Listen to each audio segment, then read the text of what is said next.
But that's just how I do it. That is how I roll. Okay. Light it up. Light it up. Light it. Light it. Light this kraut candle. I don't know where that came from. I don't know either. That's kind of weird. Was that Beer Fest. Oh, really? Light this kraut candle. Yeah. Oh, sounds like it would have been off of Fury, or what was the other one? The Inglorious Bastards. Yeah. Glorious Bastards. Or was it Inglorious? It was Inglorious.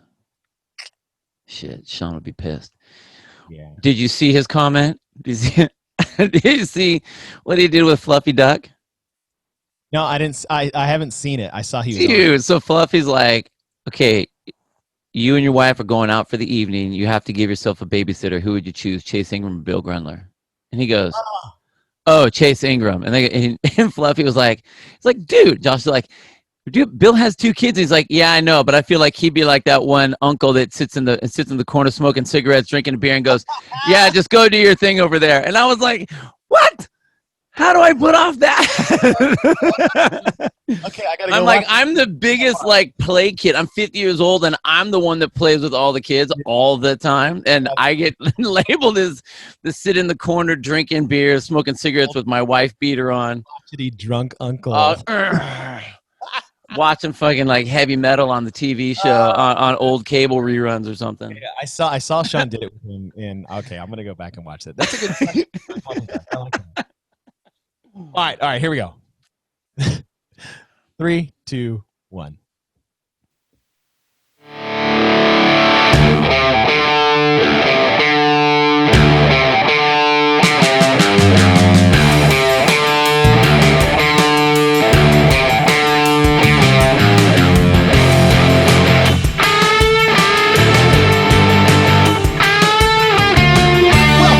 To Get With the Programming, I'm Chase Ingram. I'm Captain America. And along with me is Bill Grundler. Wolverine. And we know our 7 events for the online CrossFit Games competition. It just got fully announced last night. We had our guesses earlier on a previous episode of our fan service, a programmable debate. This will be episode number 8. And in this episode, we're going to look at the events, not necessarily analyze them. We'll save that for a later time once the games are complete. This is stage 1 before stage 2 of the 2020 CrossFit Games. But we're going to give our top 5 picks. We gave them earlier that were our way too early, borderline irresponsible top 5 picks before we even knew what the events were going to be. We did that. And we're so good at that, man. Hey, just jump the gun right now, don't you? All right, I'll jump the gun. That's what we do. Hey, Chase, guess what though? Guess what? Oh, what? It's the games. It's the games. It's the games. The mother effing CrossFit Games. Oh man, I tell you what, I sat on YouTube with the countdown clock for the live announcement show. The live shows are back way too long. I clicked on it, I was like, show will begin in 112 minutes. I'm like, oh, I'm a little early to the party. You're the 6-year-old on Christmas time sitting down in the living room at 3 a.m. waiting for everyone else to wake up. It really was. And I was giddy. It was, and then the countdown and the video, and I was excited. And then Sean came on, and I was like, all is right in the CrossFitosphere. You know what? They did a good job of putting together that studio in the ranch. Yes, that's right. It was. It was a little echoey, but like that looked pretty damn cool in there. I was stoked. Yeah, it was rugged. It was so CrossFit. This is very CrossFit, bro. It was such a totally CrossFit, bro. Update show, but it was cool to see Sean back into his natural habitat, even though he's done an amazing, incredible job with his Talking Elite Fitness podcast with Tommy Marquez, which we are obviously big fans of ourselves. And then to see Annie Sakamoto, no surprise there to bring in Annie. She's always done those desk shows. And if you're going to announce what Annie is, you might as well bring in Annie herself. I mean, why not, right? And then Nikki Brazier out there. And then we got some Dave Castro. We got a Dave Castro event announcement, Bill. You know, I was kind of bummed he didn't drop like a pen or his clock, his watch. There was one pause. He did one pause where he set it out there, and then he's like, but that's not it. but that's not it. And I laughed out loud. So, when it was so out. did I, dude. I missed you so much. Oh man, so funny. It wasn't his traditional um, showy open announcement, but it was good to see him. I wonder if he rehearsed that one. You I remember don't- he would take, so we would be at the open and the open announcements.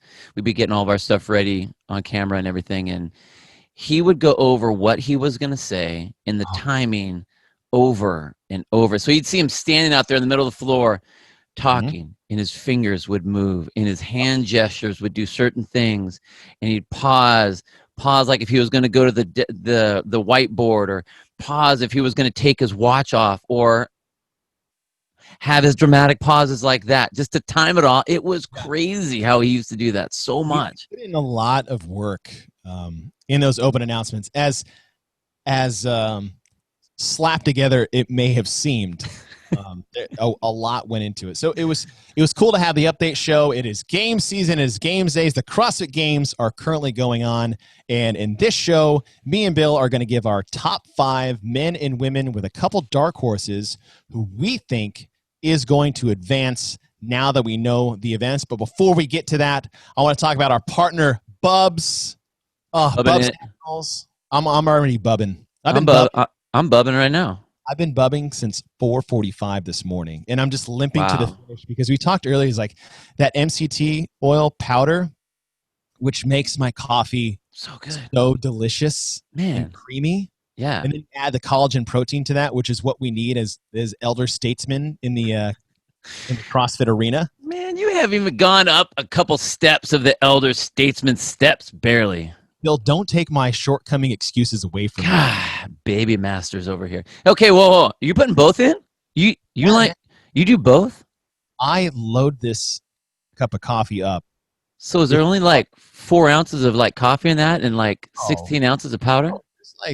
It's like a good 12 ounces of coffee, but then I put a scoop of the NCT oil and then a scoop of the collagen protein, and that's my 4:45 in the morning, get my shit together moment with Bub. All right. I like how you bub. The way I bub is first cup of bub, collagen protein, collagen peptides. Okay. Second cup of bub is my MCT. So I cap it off with a frothy creaminess. I like saving the MCT. It's so good. It's so good. I'm telling you, man. Like I said in the last show, if they didn't tell me to like pull the reins back a little bit, I'd be having 4 cups of MCT oil a day, and I think I'd have a very clean inside is what would end up happening. Gotta be careful with that. Oh, it's a good thing they told us to reel it back, because I definitely wouldn't have either. But we're excited to have Bubs as a partner of the show. If you guys want to try that, they have a special offer. If you use the code GETWITH20, you get 20% off your order at Bubs Naturals. We highly recommend the MCT oil and collagen protein together, but get one of those little spinny hand blender things. So cool. That frosts it up to another level. So go check them out, and go check us out on patreon.com. If you guys want to support the show more than you already do, we get, again, the social media support, the downloads. We feel that. We love that. If you want to have a more direct impact on the show, go to patreon.com/getwiththeprogramming. And you can sign up for $6 a month to support the show. And once we get to 50 patrons, we are going to pick a patron a week to give a free full month of programming to every week. So once we get to 50, we'll start dishing out the goods from me and Bill get some back good stuff too. And that is just stuff. So again, you can support us on patreon.com/getwiththeprogramming. $6 a month. Help a starving podcast guy.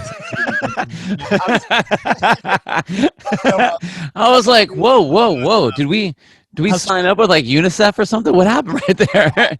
Sarah McLachlan to come on and start doing We're just a day. The animals. Save all the puppies in the world. Okay, let's get down to business. We have our 7 events of phase 1 of the CrossFit Games.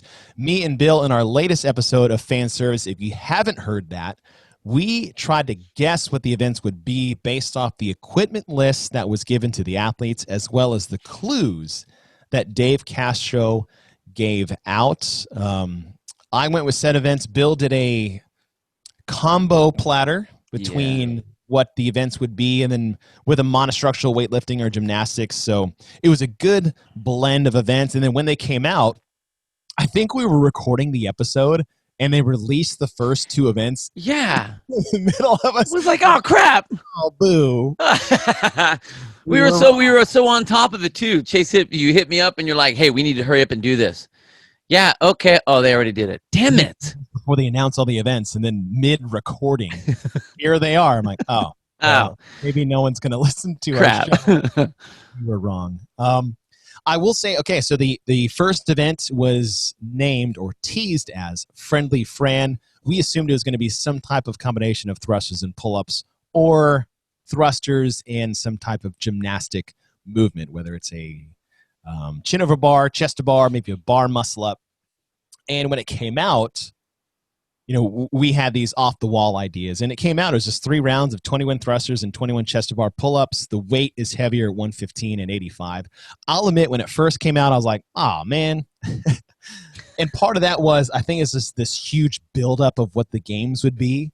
Yeah. And, you know, when you always isolate one event and not look at the 7, it's hard to get a better perspective and appreciation of the programming. And we've done so much thrusters and pull-ups over the years and in the open and all this. I was like, oh, that's not as crazy and batshit twisted as I wanted it to be. But when you look at it objectively on the outside, I was like, look, it's a good test. It's not going to, well, we don't get into the weeds too much, but it's not going to favor, I would say, one particular athlete too much because the volume is there, the weight's a little bit heavier, and the higher skill gymnastics, and it's just going to be a nasty test of 21 and 21. Yeah, no, I agree with that. I like I said, it didn't blow my doors off from a no, not at all. But you know, if you haven't seen the opening show for the games, Dave talks about how he programmed for this part, and I think on the whole, you know, when the events came out, that was,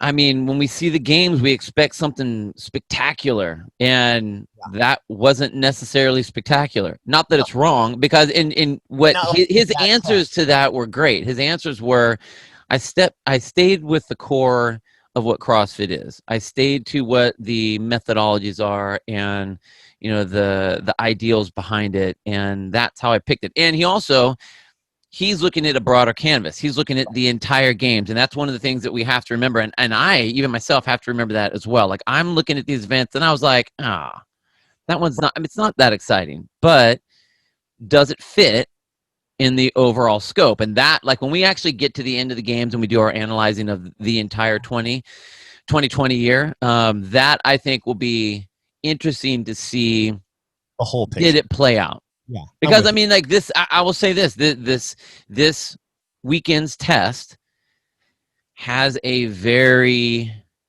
tough job.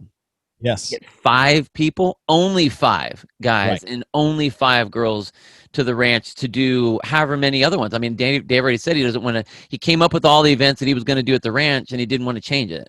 Mm-hmm. So they're going to have a full time of events, and you know, we have to we got to whittle it down to 5 to do that, and that's really, really rough. Because real fast, last year's games, when we had all those national champs come in, 200 and something athletes on the men and women's side, and everyone was curious about how are you going to pick one event that's going to cut that field in half. Mm-hmm. Well, we're kind of in that same position here. We're taking a massive cut from this weekend. How are you going to do that? And I mean, I think not slamming the event, but when you went from that first event at the CrossFit Games last year, that was like, you could not have picked a more perfect event last year to make that cut. Last year's that first event, first cut. It's got, I mean, you have the legless rope climbs, you got the running, you got the snatching. Like, that was the most perfect event, I think, for its job in any of the games. And so I was expecting something like that. You hear just boom, boom, boom. Oh, we're just going to do Fran, sort of. Yeah. Oh, I was like, okay. But it's, I mean, whatever. You're right. The weight is up. That's good. It needed to be. Yeah. 21 sucks. 21 3 times, that sucks even worse. So it's Right. sarcastically Pretty friendly. straightforward. And it's funny is I'll touch on a couple things. Like, you shouldn't judge the test by the excitement of what the test actually is. That is an Totally. unfair piece to judge it by. That's just more of us as, I think, as fans as anything, as watching. And the other part is one thing I really like to hear from Dave, and this has actually always been a question that I've had, and I don't want to say a concern. There was one point there was a concern, but the question was posed to, do you feel like you always need to outdo yourself? Oh, yeah. That was a great question. Every year. And my ears perked up because I've always wondered this, and his answer was perfect. Yeah. Because I did not want him to say yes. And he didn't say yes. And what that is like, should it always be harder and harder and crazier and crazier? And you got to one up. And then all of a sudden it's like you're changing tests based off the test and not what the test accomplished. And what he said is, no, I'm just trying to create a good test. And that I thought was the great answer. And so when we come in and we see, 21 and 21, and we don't want to spend 5 minutes on the first event where we're not talking about the events, but it was that initial unveiling. There's a lot of pressure to find 5, like you said. Mm-hmm. And there's almost an unfair weight that comes with that, and also expectations. And I'll say this is, my expectations were probably unreasonable as what the events should or could look like coming in. And then when they were first unveiled, I was like, and then I sat back and digested it all, and I do like this. It's going to be a good test. It's going to be a tough test. So let's get into it a little bit more. So that's event 1. Event 2, 1 rep max front squat. Again, I was like, oh, front squat, boring. But I'm like, well, we've actually never tested a front squat in live competition at the games, at least on the individual side. I was like, okay, new wrinkle, no problem. I was like, but I wanted snatch or overhead squat or something sexy. It's like, no, this is a new test that we haven't done. Test them in a new way. Okay. Event 3, Damn Diane. When this one first came out, I was like, again, is the same feeling as the Fran thing. I'm like, oh, couplet, 15 and 15. I was like, okay, are we going to get into like a cute rep scheme moving forward? And then I looked at the weight, I go, oh, okay. And then I looked at the strict, I was like, okay. And then I saw the deficit, I was like, all right, this is a robust test. Event 4, and I believe this will close out the first day of competition. Yeah.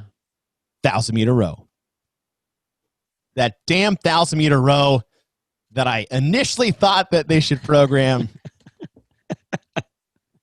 And I should have stuck to my guns because I would have looked like I was on par with Dave, but I went to the 5K. Although, we'll talk about like 5K wouldn't have been a bad test. I did say 1 or 5. He ended up with 1. And I could think of no more of a dick way to end day 1 than to finish with the 1,000-meter row after your heavy Fran, after your heavy front squat, after your heavy deadlifts, and then to throw you on a rower and just say go. Yeah. And I'm pretty impressed how that one event has gotten more talk and more discussion on social media. I mean, it's bad. I get it. It's bad. But, like, it's one event. And it's at the end of everything. So, I mean, like, I know it's bad, but, like, you know that you're going to be able to full send, and then you get to go to sleep. Like, you get to rest after that. It's not like it's in the middle where you kind of want to save for a little bit, and then maybe now you got to deal with the aftermath from that day. Like, I think it's a good way to cap the day. I like that Dave said that he wanted to give the feel of multiple events in a day, games wise, because it's a trip, man. Even when he was talking about it, what's going to be interesting is if the athletes are able to handle, is this really the games or is it a simulated version of the games? And is that going to change how they're going to do what they do, but like mentally, but like that little voice inside, like, are you really at the games right now? Even though I saw a couple athletes that sent They had pictures of all the Reebok stuff that they have. So it's like you got all your stuff. It's laying on your bed, and it's just going to stay on your bed because you're going to go into your garage to go do the events. You I'll know, take the bag just to keep it in a hotel. like you got to go. Yeah, totally. You got to drive around somewhere to come back to it, so you feel like you're actually traveling to the Wake up games. earlier than you want to, sit in the Starbucks line, drive through for a while. Exactly. Okay, so that closed out day one. The thing I'll say about the row with all the talk, like as you mentioned, is like so many people like, oh, you just, like I said, full send, or they're gonna have the stack plates on the row because these guys are gonna pull it off. I was like, that's not how you do a 1,000-meter row. Right. Like if you really want to screw up your 1,000-meter row, by all means, Do it that way. send it.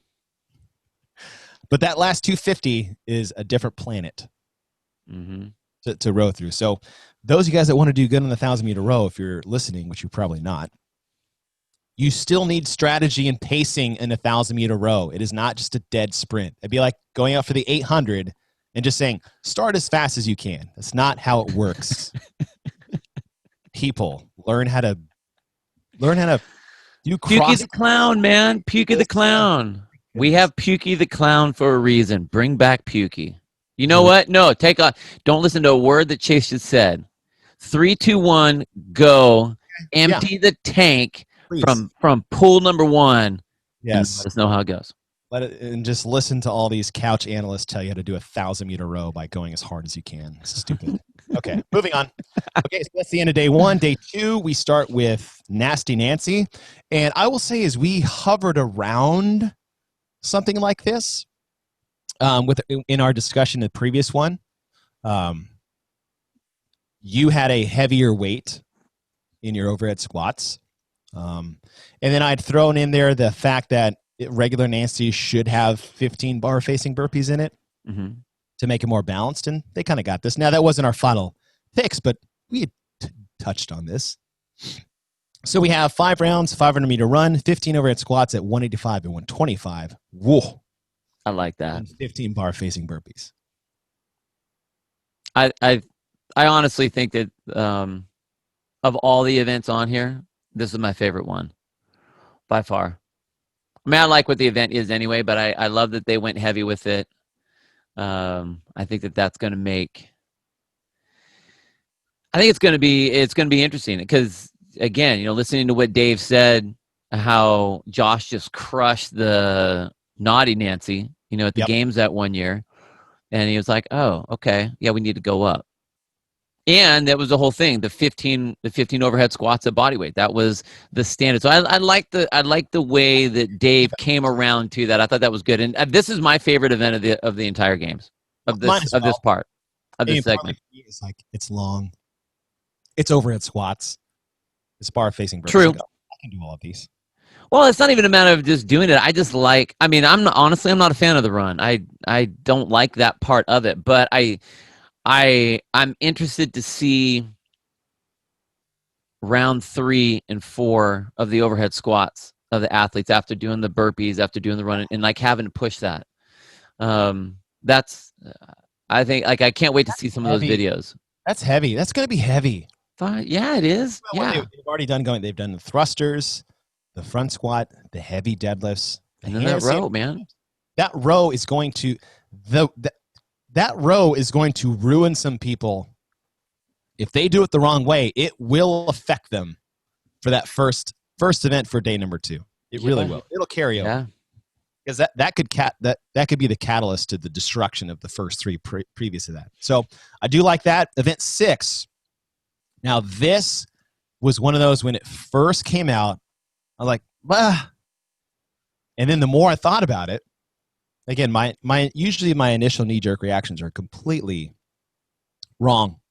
And I should always take 5 minutes to collect my things and myself. And my wife tells me that all the time. Who knew? She was right.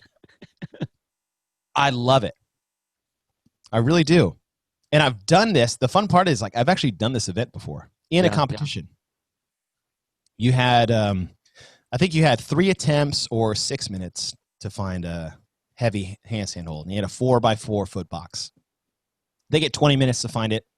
It won't matter past minute 10. And I like what Dave said is like, we've done so many handstand walks and versions of that, but this is a unique gymnastics test that I would have never thought about, because there's a difference between making hold,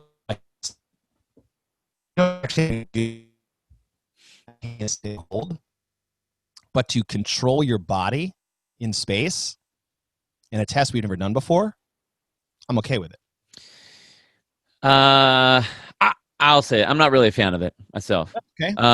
The but agree with everything. That's how the yeah, world works. I know we didn't check our notes on this one before. No, What I do like is this. What I do like is this. If you have a gymnastic event, a sole gymnastic event, it's going to favor your smaller athletes. Mm-hmm. So what this does is it takes that size out of it, because now, I mean, we're not doing handstand push-ups. You're just doing a handstand hold. I think if you have a bigger, heavier athlete, they can go and hold their own weight up for a time. It's not like they're doing how many chest to bar pull-ups, or if you're a shorter athlete, what's the range of motion?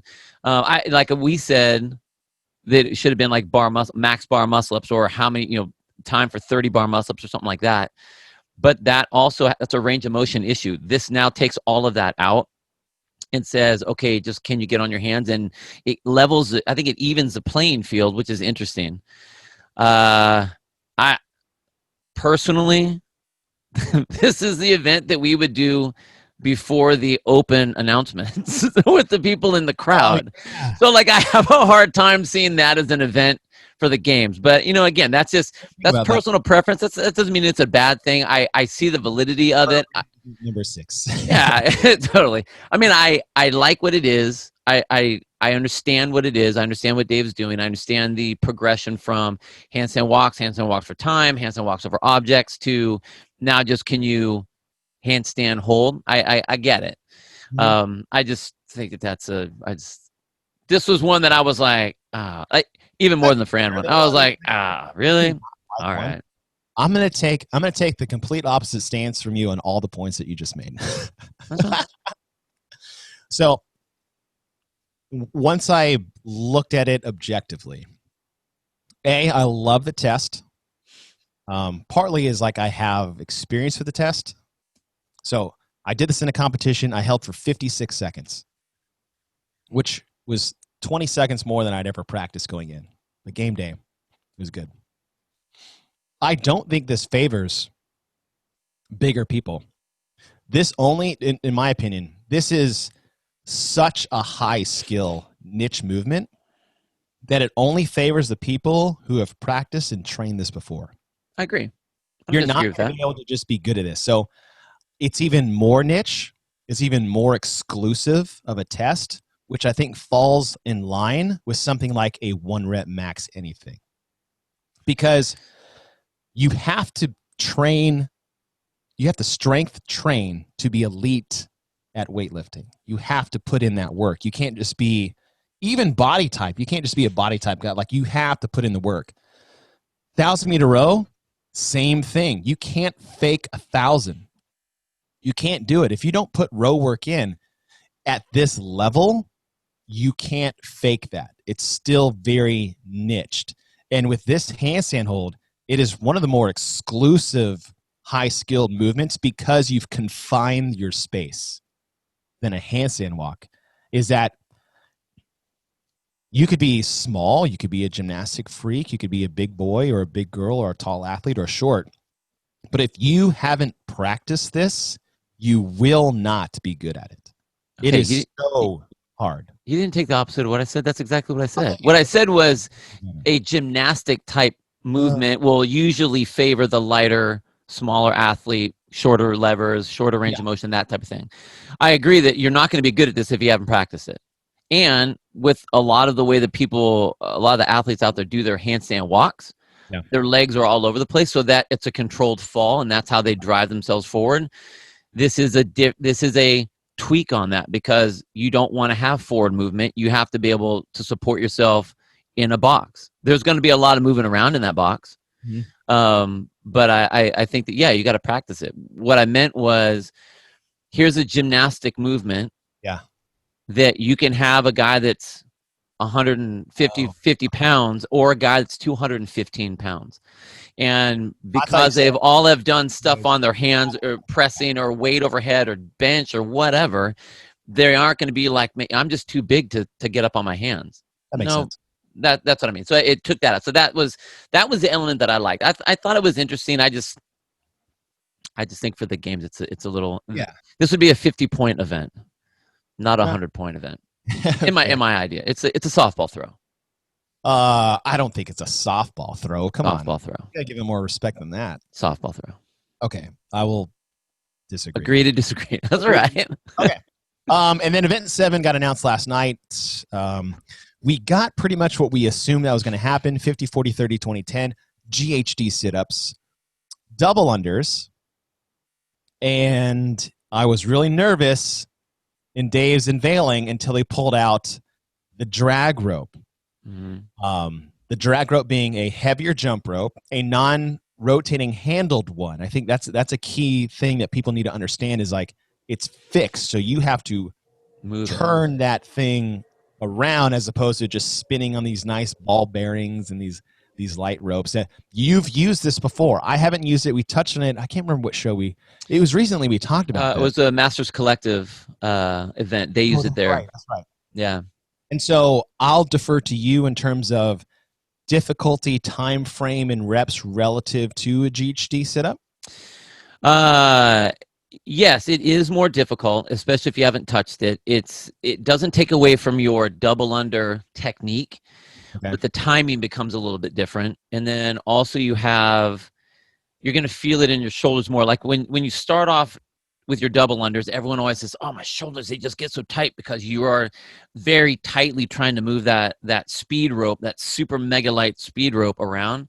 Well, this now is a heavier version of that you need to move because it doesn't keep the momentum like you want to keep it. So you have to maneuver it around, which will slow your double unders down, which will change your timing. Because I think nowadays, people are so good at double unders, like they instantly just pop right into the cadence of their normal double unders. They don't listen to it. They're not looking for the rope anymore. They just jump in and they have the timing down.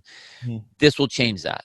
Okay. And if they haven't used it, they will have to now think about the double unders, which is a unique thing because it brings you back to how it was, when you were hitting sets of 10, and that was like, yeah, I got a set of 10, and yeah, I got a set of 10. So the chance of getting frustrated is there because it's something new. They'll have to slow it down just a touch, but then remember that they're still in the race. So, you'll have that a little bit of anxiousness. Is there, you can speed up your double unders or slow them down. Is there like kind of a finite speed that these things go? Like you can't really crank them just because of the slack and the non-rotating handles? Yeah, it's not moving, so it doesn't spin. You have to physically move it. The weight of the rope is different. The density of the rope is different. So it isn't like with the speed rope with the cable that will move on its own. So you can get a snap of the wrist and all of a sudden you get a full rotation of that rope. I think I got a hair on my microphone or something. Like I'm eating this as I'm trying to. Only you guys at home will be able to see that, but I probably look really silly there. Man, but so yeah, you don't get the momentum. Okay. And when you do snap it, it isn't a full rotation of that. You actually, you'll snap and it'll start to move it, but then you have to continue to move it. So there's a lot more activity that goes on into that rope. It's not rocket science or anything like that. I mean, once you figure it out, you're good. Okay. So I mean, I don't think it's not going to. It's like the time when they brought out the heavy rope that one year at Carson, that didn't trip up anybody. I mean, these are great athletes and they're able to adapt. So I think that they'll be able to figure it out. Okay. And then the other part of that question is, we had talked about the discrepancy between the difficulty of rep schemes. So if it was regular double unders, 50, 40, 30, 20, 10, even with AMAT sit-ups, it was a joke. Right? Yeah. Sit-up workout. With the GHDs, it's even more magnified on the GHD side. With this drag rope, how do you see the rep scheme in? I don't think it's bad. I think the way that he added the heavy clean, And that's the third part. that adds that makes up for the rope. It is going to slow the rope down. So the timing isn't going to be like, what do we say? 50 was like whatever, 30 seconds, somewhere around there. Just, you know, if you're moving at a ginger pace. But probably longer with a drag rope. Yeah, so it'll take a little bit longer. Plus, you have your cleans now. So I think that's where he equals up that deficiency time wise with the GHD. I'm glad he put those in. I liked how he put them in there. I thought it was cool. As Bill said, the third element was a clean. You can power it. You can squat clean it. 5, 4, 3, 2, 1, 275 and 185. Just from my perspective, I was hoping to see another gymnastic pulling movement in there, like a bar muscle up. Just because, you know, we've done thrusters, we've done front squats, we've done heavy deadlifts, we've done heavy overhead squats, handstand push-ups, handstand holds. We've only done a pull-up, and that's it. Yep. And now we're doing a clean, which is, you know, front squat, thruster. We've already, you know. So I thought it was a little more of the same, but it's still a kick-ass event. Like, that event by itself is nasty. Right? It's pretty cool. Yeah. Those are your 7. Okay, so me and Bill looked at all these 7, and we are going to give not our like 12, 4, 5. We are going to put our hat in the ring and give us our official top 5 men, women, and then we said 3 dark horses or wild cards outside of those top 5. So with the events out, would you like to start with the men or the women? Ladies first. Ladies first. Ladies first. Now, would you like me to start or you to start? I think you started. I can't remember what we did. I'm going to start. Okay, go ahead. You go. I will begin. Okay, I'm going to go out on the limb, and I'm going to say Tia, Sarah, Cara are my top 3 locks. All right, so Tia Toomey, Sarah Sigmundsdottir, Cara Saunders, especially after I saw the programming. Yeah. And one that I didn't have in my original top 5 immediately jumped in the top 5 was Carrie Pierce. Okay. With these events, the first event, I mean, thrusters and pull-ups, whatever. I mean, so what she did with Mary. She's strong in a front squat. It's not a technical lift, so I feel like that's plays to her strengths. Deadlift, handstand push-ups. What more are you going to talk about that? She used to power lift, and she's a monster at handstand push-ups, so she could win that event. Yeah. I don't see the row being an issue. She's one of the best women or CrossFit athletes in the world on her hands, so the handstand hold is going to be, again, another thing she could win. And with this last event, GC sit-ups, double unders, cleans, whatever, right? Especially you can power clean it. So Carrie Pierce jumped to the top of that list. Now, the 5th spot was really hard to pick. And just like everybody, you had 6 to 8 girls that could all be in contention here. I decided I didn't even say this athlete in the last time we had this discussion. But now that I see the events and just with history, and I want to throw it out there, my 5th girl is Karin Frey. Oh, I was thinking her as well. Were you? Yeah. Okay, so I was looking at the list and I was like, she's someone that we've always seen live in competition in Dubai. Yeah. She is a monster. She is super fit, super athletic, super chill, and goes out. She got 2nd last year in Dubai. Yeah. Made the games for the first times last year. But I just wanted to put a new name in my top 5 that might be different than most other people. So those are my 5. Tia, Sarah, Cara, Carrie, Karin. And just gave you why I picked those last 2, because the first 3 are pretty much what most people are going to pick. So those are my top 5. Do your top 5, and then we'll do our dark horses. Okay. I'll go with the same 3 that I think will be in there for sure. Tia, Sarah, Cara.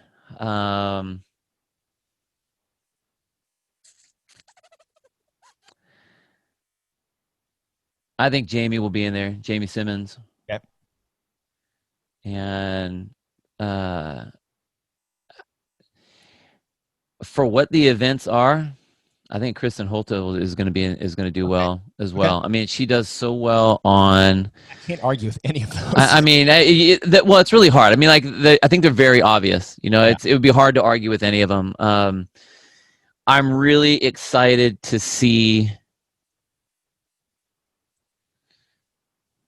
Annie made a comment on the show last night about Sarah, about how Sarah hasn't really put it together, and that was basically true. She was on the podium, and then all of a sudden she had those rough years.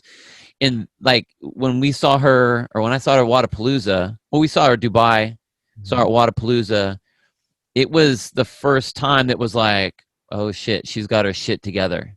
Yep. I want to see her pull it together, and she's done great in the Open. I don't know if it's a at-home thing. I like the fact that the way they have this set up is you only get one shot at it. I think that that's super cool.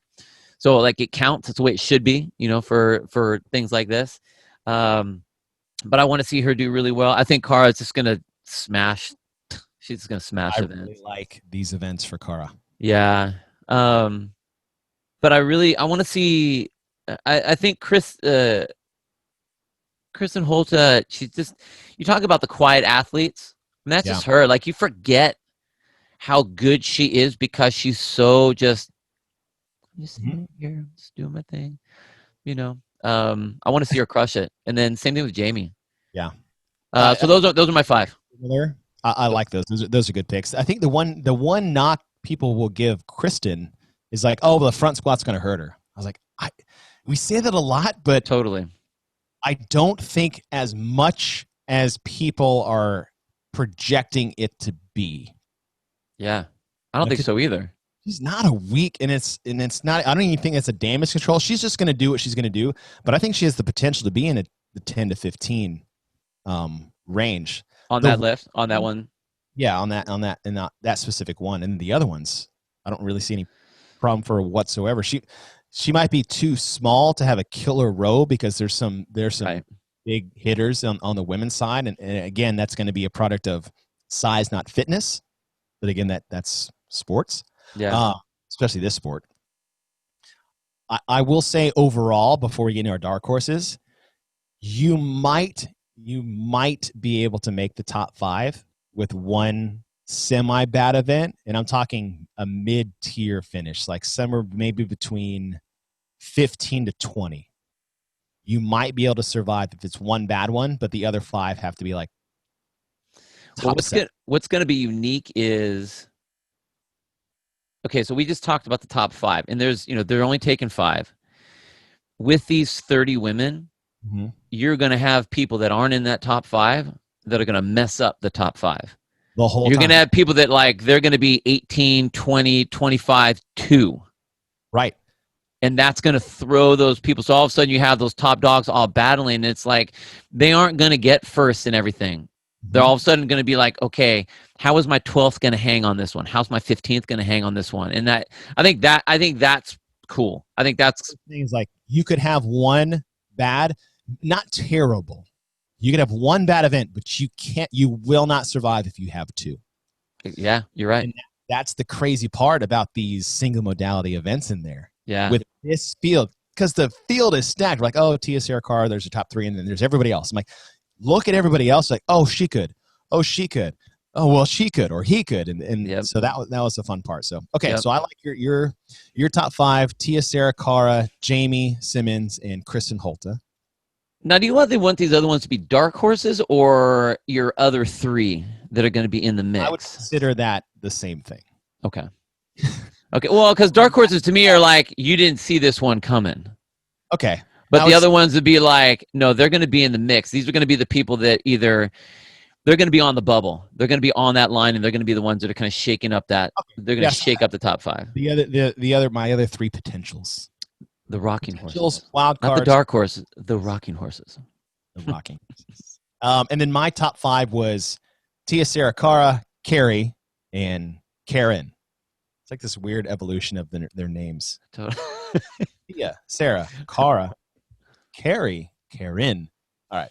Anyway, my 3 to be, I picked 2 of yours, your other 2 picks. So I put Jamie Simmons, Kristen Holta, and Amanda Barnhart. Yeah, Amanda. And because of obviously because of the programming, her biggest weakness tends to be high skill pulling. and high volume, and there's only one event that has it. Yep. It's only chest to bar pull-ups, so that's not a huge disadvantage for her. Plus, she's going to be such a beast on the thrusters. I don't see it being a problem. It's a front squat, and she's strong AF. She's good on her hands. That last event with the power cleans. Oh, dude, she's gonna smash that. That's one that she could potentially win outright. The big thing here is that what is that handstand walk going to do? Because it's such a weird niche thing that no one trains that way. Like, even if you train handstand holds, rarely do you set yourself a box and you stay in that box. You're like, I'll just move around and I'm holding in place, but I've navigated the 2,000 square feet of gym space by the time I finished my handstand walk. So you can also screw up that handstand hold by doing too much too soon, and then it's over. Yeah. Like you fall down, like, oh, I was in rhythm, I'm gonna kick right back up. Like, nope, don't do that. Anyway. All right, so those are your three? Yep, those are my three. My three, super similar. I had Carrie in there because I think with the event she'll do great, and she's gonna be bumping that bubble around for sure. I also had Amanda because of what the events were. Yep. And what was interesting was remembering the battle between her and Tia on the cleans. Right. So the front squats, like she's going to be in that mix. On the thrusters, she's going to be in there. Even with the pull-ups, I don't think it's enough. I don't think it's enough to really stop her. So, and she's so damn strong, so good at barbell work. Think about what that 1,000-meter row is going to look like. Dude, like, it's going to be like the Jason Khalipa version. You know what I mean? Like she's going to rip that cable off. And it will be her and Sarah Sigmundsson are very similar athletes as far as like what their strengths. And so that will be a fun, I think she's going to be in that mix and sitting right on there. And then I had Corinne on this one. So right on this one. So yeah, the same one, just but above the line or below the line. I just think that those. Look at us. There are going to be other athletes that pop in and pop out, but I think that those three on my end, your end too. I mean, basically the same people. They're going to be the ones that are battling. And so it's going to be tight for it's going to be so tight for that top five. God. I know. I'm so excited. Okay. Let's go to the men. Okay. The men, shoot. I mean, not to do anybody else injustice, but, we had our top 3 locks on the women's side. I feel like there's almost 4 on the men's side. Just, again, outside looking in, having no idea how they're actually going to perform. So I picked Matt, Pat, BKG, Noah. Can you see that? What is that yours? And what's your Pat, BKG, Pat, Noah? Okay, great. So our 4 exactly the same in the exact same order. And then I kind of wanted to do a hard left Karin Frey top 5 pick. Okay. And I am going to say Tim Paulson. Oh, for the events, I like that. That's a good pick. Tim Paulson. And it was actually, I believe it was Tommy. I was listening to their latest podcast, and it was Tommy that swayed my choice because he had mentioned something. I don't even know how he does. Maybe Tim posts this all the time, but apparently Tim does static handstand holds all the time. I was like, okay, well, your big boy deficiency, if you're a skill training individual and this is what you do, you just launched yourself up in the top 5 because I can't find another thing you be bad at. That dude is strong. That dude is fit. He is huge. That dude, the 1,000-meter row is a Tim Paulson event. Front squat. Where am I at? The GHDs and the power cleans so I'm going to put Tim as my 5th and final male choice. I like that. All right, so we got the same 4. The same order. Basically.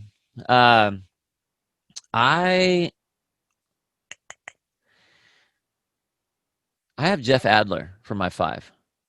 That's a great pick. Not as a dark horse, as a top 5.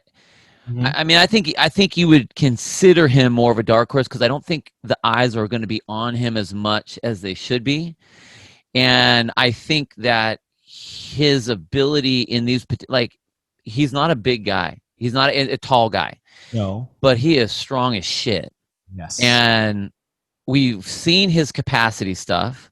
Mhm. We've seen what he's able to do. I've seen what he can do skill wise. I've seen what he can do barbell wise. Range of motion is going to play to his favor on those movements that are going to have range of motion, pull ups and thrusters and GHD and overhead squats. His positioning is great. Um, You know where else he's great? At home. oh yeah, totally. I mean, it crushes Look what he does. online qualifiers. Crushes online qualifiers. So I think he's going to be. I'd see him in that top 5. I like that. I don't think he's not there yet to break like the top 3, that sort of thing. But I can see him making the top 5. All right. Go get him, Jeff. Here's my 3 to be. Okay. Chandler Smith. Yeah. I know he's a very popular 5th pick for people. We talked about this. I think it was during the Rogue Invitational debriefing. Is that I said he wasn't refined enough that it might end up hurting him in the long run, and I think that's going to be manifested big time on the handstand hold. Because he can walk on his hands, he's really good at it. But Chandler Smith is kind of a bull in the china shop athlete, right? It's not always the prettiest path, but it is the most direct path. It's like, hey, here's the maze. It's like, how about I just run through all these walls and get right to the finish? Like that's kind of like a Chandler Smith competitor he is, which is going to be great for things like the front squat, the deadlift, the row. But I said before, is like you can have one maybe bad event. It just depends on how that goes for Chandler. Yeah. For him to be in the top 5, I think he has full potential to do it. I just feel like there's a couple little things in here that it's you're going to have to be almost perfect to get that 5th spot. Jeffrey Adler, I put him in there with all the same points that you had. I completely agree. And it's game season, so I'm not going to leave out the most gamer of all gamers, Cole freaking Sager. I'm going to put you in. That's a good one. Tiger. So those are my 3. 3 to be: Chandler Smith, Jeffrey Adler, and Cole Sager. All right. I have Cole in my next 3 for sure. You really? Yeah. I mean, he's just what's been great about Cole is, I mean, you could say he's the sweetest guy, he's super positive and all that kind of stuff. But on the athletes, which he totally is. Like, I just don't think there's a nicer person on the planet. It's kind of he's like creepy nice. He's like super nice guy, But what's cool is watching him as an athlete. You talk about refining, and I still see him getting better and better, which is awesome. So I see him in there for sure, especially with these events. I think that he's going to do great in these events, and I think he's definitely going to be in there. Okay, my next picks. 2 more. 2 more. I'm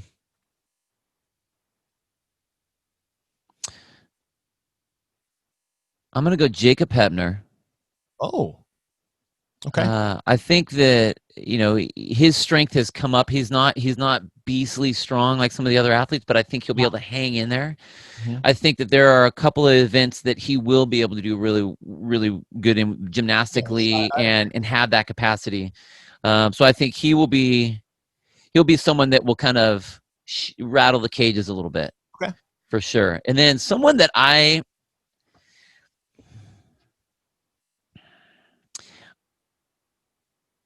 I don't know if this person would be in the top 8 necessarily, but I think that I'm really excited to see what this person does. Okay. Griffin Raleigh. Ah. This dude is so damn strong. Like disgustingly strong. You see that clean he had at 405? Or Dude, that like nothing. So I got to watch him in Norway compete. And is that where he got his bid from? that's where he got the bid.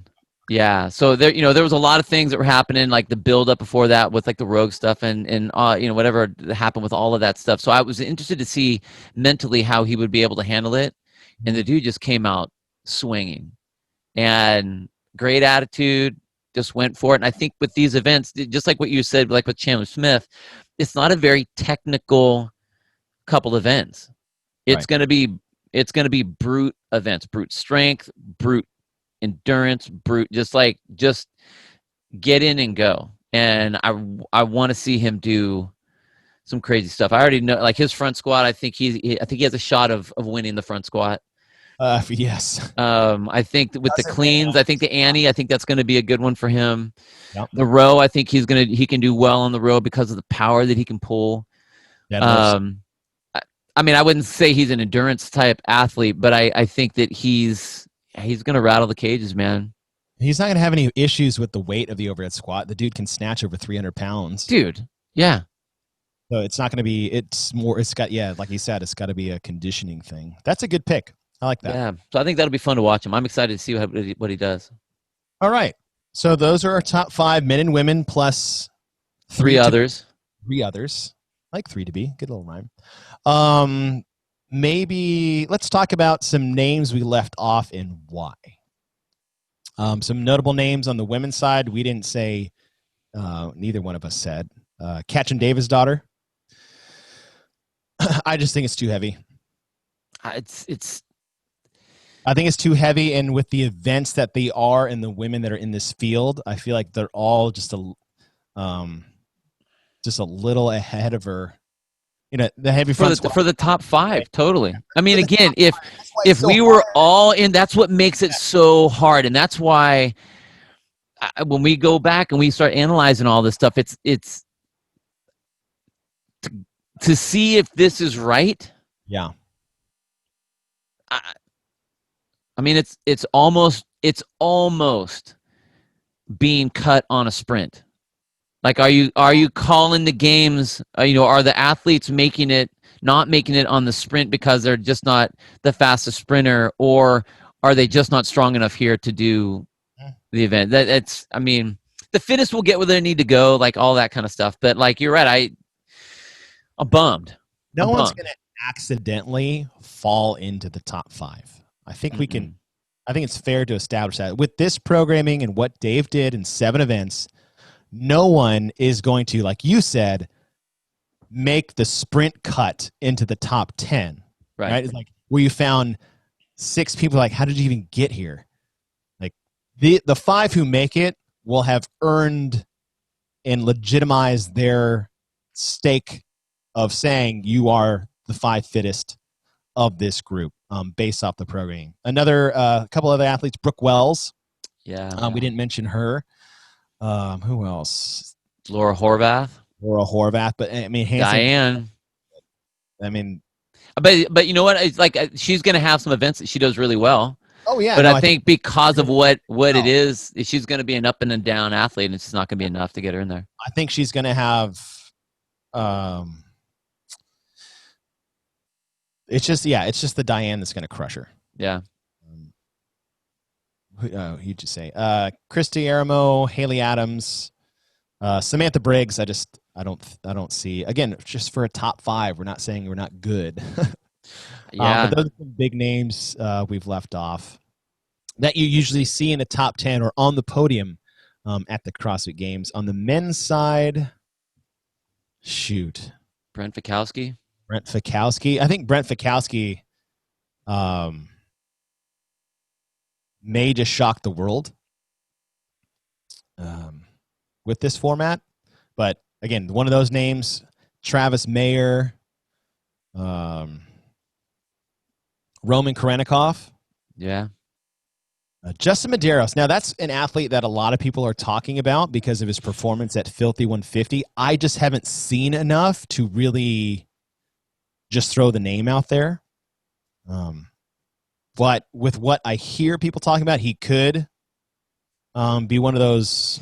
Well, look, I'll say this, man, and this is what's great about sports. You can analyze all the statistics and all the results of all the stuff until they say 3, 2, 1, go, and that's the difference between statistical analyzation and then what's actually happening. That's like, I'm bummed that like that part isn't happening with the games. Like, why is so and so doing this? Not, well, technically speaking, they should be able to do. That's that big difference between that live competition. And granted, this is still kind of live. You get your one shot and all that kind of stuff. But you're right. I mean, there's a lot of athletes that, hey, when the planets all align, anyone can be beat. And that's that's sports. Anyone can be beat on any day, including our locks.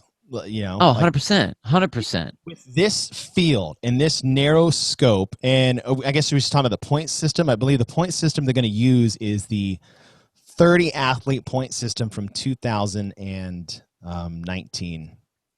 I don't have it up right now, but we do have it somewhere. So that's the point system they're going to use. One person I'm really curious about, and this is what comes to your kind of like, it just matters when you say go. Because there's gamers out there. Like Cole Sager's a gamer. Totally. Especially when his back's against the wall. Heck, Katrin Davidsdotter's a gamer when her back's against the wall. The problem is that she lets her back get against the wall before she starts gaming. Yeah. Is who can take this competition as serious as they would in live competition? Because I feel like there's a lot of people who you would assume would be great in this format changes things. One person I want to see, because he has such a laissez-faire attitude, but he's a super stud, is Roy Gamboa. Yeah, totally. Because in his heydays at regionals, like that dude was just like crushing people, casually winning regionals. And the dude is strong, the dude is athletic, the dude is fit. I don't know how his handstand holds are, but well, he's experienced too. The guy's been around a while. Yeah, I mean, he's got experience under his belt. He knows how to play. Teams were canceled. Yeah. He kind of came in. So who knows what their training has been, and who knows what a lot of these athletes' mentality have been in the off season of training. Because I feel like this just snuck up on us. The games are currently going on as we speak. Like that's the weirdest thing. That element right there is even with the Open. Mm-hmm. Everyone knew that you were in the Open. Right. Like, are these athletes, and I'm sure that they are, but it's very hard to be mentally prepared. Like, you can, as an athlete, you can make yourself do all kinds of crazy shit and push yourself and make it hurt and all that stuff because you see the carrot out there, you see the event. But when that's not there, how are you supposed to train? You can only train so hard. And I don't care what anybody says, well, I still push myself, blah, blah, blah. Yeah. I'm saying that you don't push. There's a difference between, is the pain that I'm putting myself in, like the event is the payoff. Like, I want to be able to compete. Right. So they didn't have it. Then they did have it. Then they sort of had it. And now here we are. Even the build up to this, it was pretty. That was going to take a lot of work on each of the athletes to keep themselves mentally focused on, this is the game. Doesn't matter what it looks like. Doesn't matter where it is. Doesn't matter how it's set up. This is the games. This is the competition. And who's going to be ready for that? I think that's the big X factor. We just cannot predict or plan for. Can't predict or plan for any of this. This is up to the athletes and how they're feeling. Shoot, some of them might have a bad night of sleep. Someone got sick. I've been sick for the last 3 days. First time I feel good since Saturday. Yeah. Ugh. I feel fine. Not COVID. I don't know what's wrong with you guys. Right. Not COVID. But, all those external factors you can't plan for. So those are our top 5 picks, both men and women. To go through it one more time, I picked Tia, Sarah, Cara, Carrie Pierce, and Karen Frey. Bill's last 2 were Kristen Holta and Jamie Simmons. On the men's side, we had the same top 4, Matt, Pat, BKG, Noah. I had Tim Paulson as that 5th person, and Bill had Jeffrey Adler. So curious to see how these play out. It'll probably be as accurate as our guesses for what the events were going to be. So we'll almost get one. We'll get wrong. Matt and Tia, and that's it. And I tell you what, again, you never know. Dude, I know, man. Never know. Handstand holds. The row. Yeah. There's not a lot of time to screw up that row. A 10-second difference is going to be the difference between first and 30th place. Yep. Between 255 and 305. That is where if you were outside 305, how did you get here? All right, but like 255 and 305 for the men's. That's it. All 30 men are going to be in there. And if you rode a 303, which isn't slow, you just found yourself outside the top 20. And now you have no room for error. In an event, handstand hold that has no room for imperfection. You can't fake that. It is crazy how cool that is. I think it's going to be interesting to see where the groupings of people are in their time-wise. Like you'll have a couple of outliers that will be out there for whatever, 3 minutes. Whatever. But then this is going to be very similar to when they when they did the handstand walks, the very first games. Yes. Where everyone hopped up and you had a couple of outliers. You had Annie, you had Rich, you had Elizabeth Akinwale that went out there and just all of a sudden blasted down the field, and everyone else was like, 25 feet. Oh, I did great. I got 47 feet, like that kind of stuff where everyone's grouped down at that bottom. It's going to be interesting to see how that plays out. Like just percentage wise, where the points are on the scale. Like it. Yeah. All right. All right, games. Woo! All right, games currently going on. Day one. Those are our picks. That is exactly what is going to happen. So place your bets and let them know that Bill and Chase sent you, even though we picked semi-completely different top five. So choose one or the other, and we'll reconvene. We'll reconvene Monday. Monday has never been called Monday. It's Friday. It's Friday. Monday. But we will reconvene on Monday after it all shakes out, and we will know. Man, we will know by Sunday. Yeah. Sunday night, I'm assuming, who our top five are going to be, because they have judges in person. They're all level and staff. They've all judged the CrossFit Games before, and they'll do video reviews as it goes on throughout the day. So and they only have to do 30 and 30. So I feel like we're going to get official standings very quickly as this moves on. So, man, I'm really excited. It's going to be fun. Can't wait. All right. Well, before we leave, we want to thank Bubs again for being our partner of the show. You can go to bubnaturals.com and get 20% off your order using the code GETWITH20. And if you guys want to support the show in a big way, that means a lot to us. You can go to patreon.com/getwiththeprogram. We already got a good little crew growing, which is really cool. Building that army. We know who our very first patron was. So if you're listening and you think you know who you are, just for being the first one, and we'll announce you on Monday, we're going to send you a free month of programming. Yeah. You were number one. Number one. That's our way to say thank you. Thank you for being first. All right, guys. Thanks for listening. I'm excited to see, who makes the top five. Happy Games weekend, Bill. You too, man. You too. That was good.